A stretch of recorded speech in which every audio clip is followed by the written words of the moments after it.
high heels and pantyhose. What does it matter? I'm 12 years old. What does it matter the things I've seen more than most at 17? What does it matter that my eyes are black? Obviously, I deserved that slap, or was it a kiss?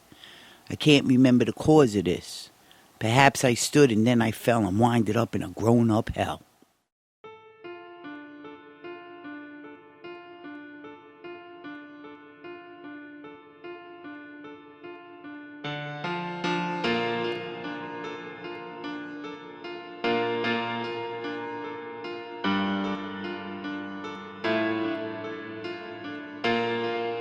She was deemed incorrigible, and this of course always raises questions about what exactly is to be corrected. Well, they're wrong. I wasn't incorrigible. I was adventurous. I had a mind of my own, the wanderer. If situations aren't right, it's time to go. That's something I believe in today. If the situation isn't right, it's time to go.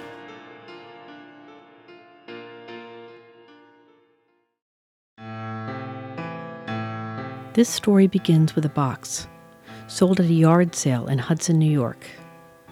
The box contained documents from the 1920s and 30s, personal photos and letters, news clippings, medical records, intake forms, and parole paperwork. All the contents had to do with girls. Girls as young as 12 who had been incarcerated at the New York State Training School for Girls, an institution that today we would call a youth prison. As I pieced together clues from the documents in the box, stories about individual girls revealed themselves. Anna Murphy, Lila Thomas, Sarah Greco, Jewel Ward, Dazzle were charged with things like improper guardianship, being wayward, ungovernable, delinquent, disorderly, immoral, and incorrigible. The New York State Training School for Girls was the largest in the U.S. For the 70 years the training school was open, as many as 15,000 girls did time there, 600 at a time, staying for 2 or more years. These are some of their stories, our stories, through which we see them.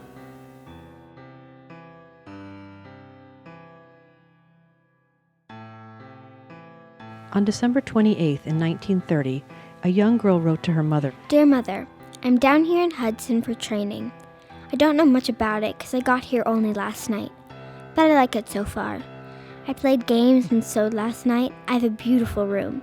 There are 10 girls here with me, but in all over 400 girls.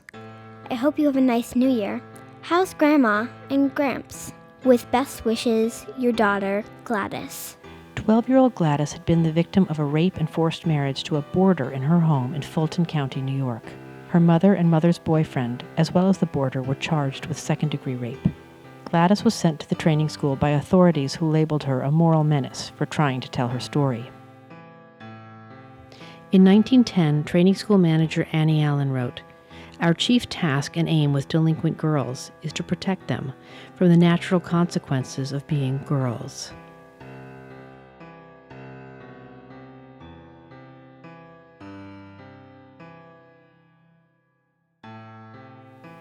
This trove of documents that had been spirited out of the institution led to a quest to find out more about these invisible girls.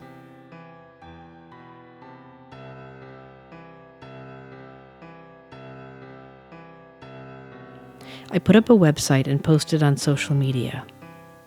And people started to write in, asking for information or sharing stories about why their mothers, sisters, or aunts had been incarcerated at this training school.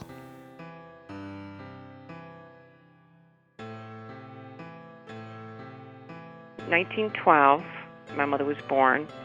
Around 1915, her mother takes off. Nobody has any explanation. She was there one day and she was gone. And my mother was, I think, 5 or 6, and she is put on a train. Her ticket pinned to her jacket, she said, Norfolk, Virginia, is supposed to be an aunt. She goes to live with her, and this woman abused her terribly. After so many years, she's sent back to her grandparents' house to live. She had two brothers, and one of her brothers was a known pedophile. I don't know when she came back if he assaulted her or what happened, but something happened on that farm that she went berserk. At that point, everything went crazy for her, and they take and put her in the juvenile hall. I adored my big sister. She began running away when she was 12 and I was 6. My parents started saying, if this keeps up, just kind of normal, typical teenage acting out, smoking, running with guys, and then running away. They said she was wild. That was how they interpreted it. They didn't look at the way she was treated within the family. So they started threatening to send her away, and they sent her away when I was in 1st grade. Women who had been committed to the training school when they were young wrote and wanted to tell their stories. So, in 1968, my grandmother died, and that same year, my mother had tuberculosis, so she was hospitalized, and my father stopped coming home. It was February 6, 1969, when Mrs. Ellis from the Catholic Guardian Society came to 657 20th Street and took us all. Like thieves in the night. They sent my oldest 2 sisters together. They sent the 3 boys together, but they sent me to a home all by myself.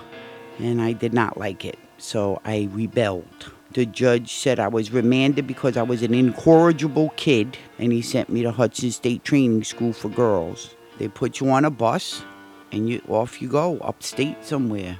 It was terrifying to say the least. So they tried to make us be perfect little girls through fear and intimidation. And I became a person just like that. I became a bully. I kind of became the label that they put on me. There was different cliques that you were with. Slick, Sly, Wicked, and Wide. That was the name of our 4 group. We had to be hip, so I was Slick. And Valerie Carson was Snooky. And then I forget her name. And her name is Yvonne. She was a very tall black girl who was pregnant. And that was the first time I ever seen a teenage pregnancy. And they took her baby. We were there because nobody wanted us. So our common bond was we felt rejected. We got a certain camaraderie from each other. I couldn't understand why nobody loved me. And then I began to act like a defective character. Nobody loves me? Okay, fuck all yous. And that's when I became, Crazy Lizzie. Dizzy Lizzie. It's not something I'm proud of now. I'm just letting you know, the mindset. Because I could go back there in 2 minutes, how I felt. It took me a long, long time to understand that I'm not there anymore. But those feelings were just as real today as they were then.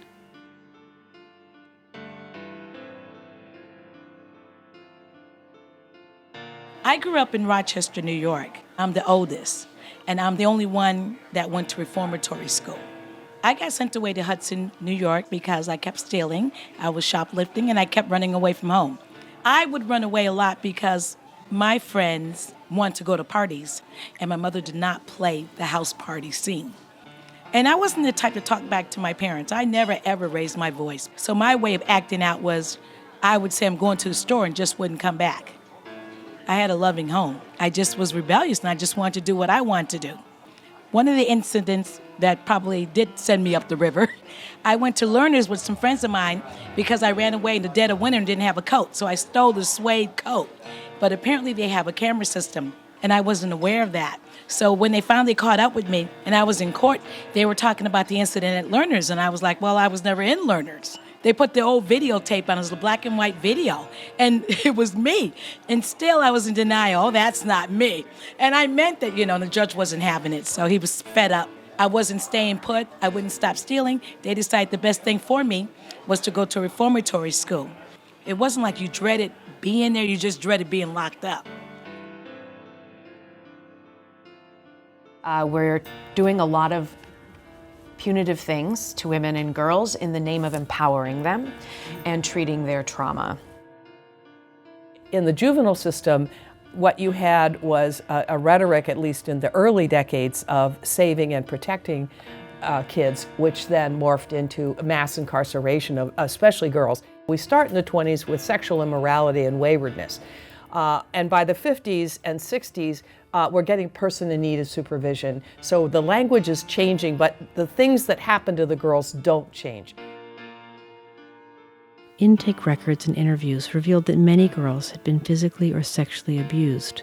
Why had they been sent away and not their abusers? These girls were living proof of transgressions by people in authority, living evidence that had to be silenced, punished, hidden. One of these incorrigible girls was the Ella Fitzgerald. Ella was sent to the training school in the 1930s for running away from her aunt and an abusive uncle. Her offense? Ungovernable, and will not obey the just and lawful commands of her mother, a judged delinquent. The crime of being incorrigible sounds so antiquated, but it's still with us, as a box to be checked on intake forms. In the current DSM, the Diagnostic and Statistical Manual of Mental Disorders, we now have oppositional defiant disorder, a disorder in a child marked by defiant and disobedient behavior to authority figures.